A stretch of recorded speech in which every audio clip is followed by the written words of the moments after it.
This is an exam question about transport systems.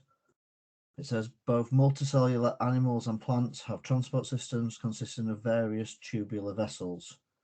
Complete the table below by placing a tick or a cross. So we have to do one or the other.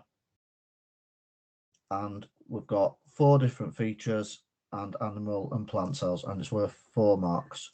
So we need to get each row correct to gain the mark.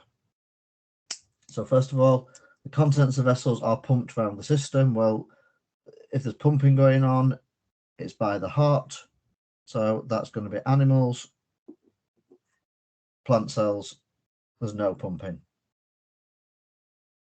The vessels link to form a circulatory system.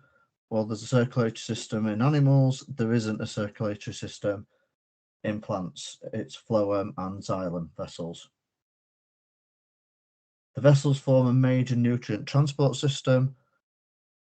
Well, obviously, our animal circulatory system is transporting digested food like glucose, fatty acids, amino acids. Plants are also going to be transporting their nutrients, which is going to be sucrose made from glucose from photosynthesis. So both have got nutrient transport systems. Some of the vessels are living and some are dead.